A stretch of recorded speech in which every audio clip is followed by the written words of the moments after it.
Bonjour à tous les amis, très heureux de vous retrouver pour ce nouvel épisode Mercato. Et comme d'habitude, on fait le tour de la planète foot, des rumeurs, des transferts, c'est parti!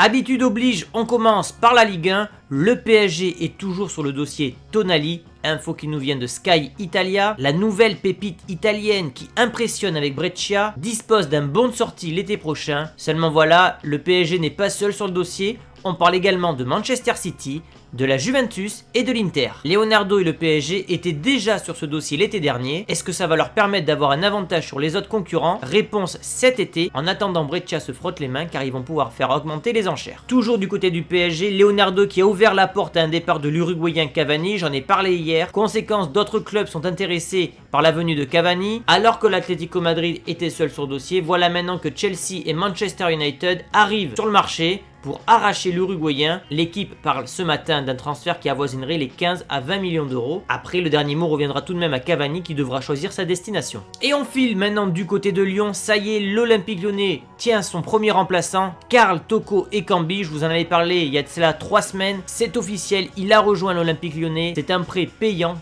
4 millions d'euros avec une option d'achat en fin d'année. L'option d'achat est évaluée aux alentours de 12 millions d'euros. Mais le choix de Toko Ekambi suscite quelques interrogations. Outre l'aspect financier, est-ce que le profil du Camerounais correspondra vraiment aux besoins lyonnais, sachant qu'en plus Cherki est en train de faire son trou? Réponse dans les prochains jours. Allez, on file en Italie du côté de la Juve où ça y est, c'est Pogba qui fait la une de Tuttosport ce matin car Dybala souhaiterait le retour du milieu de terrain français à Turin.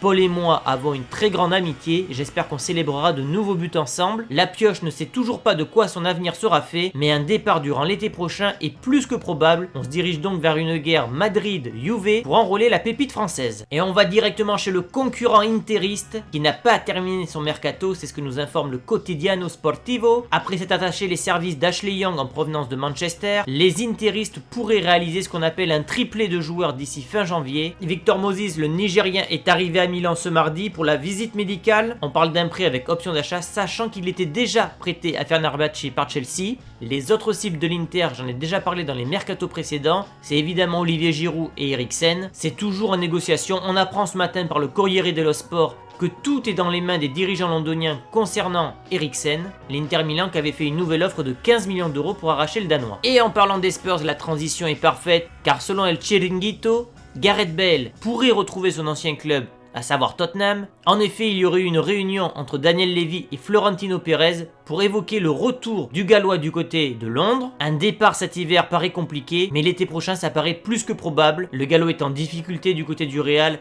peu motivé, en conflit avec le vestiaire et les supporters et même son entraîneur. Son avenir paraît très compliqué du côté de la capitale espagnole. En parlant d'Espagne, on file maintenant du côté du Barça qui souhaite recruter un remplaçant à Luis Suarez, blessé 4 mois. Plusieurs pistes sont évoquées, on parle d'Aubameyang, de Rodrigo. Et Sport ce matin révèle une autre piste, celle qui mène à Timo Werner, l'attaquant explosif de Leipzig. Mais d'autres clubs sont sur les rangs, le Real et Liverpool. Sa clause libératoire serait de 60 millions d'euros. Le Barça va-t-il franchir le pas cet hiver? C'est ce qu'on verra dans les prochains jours.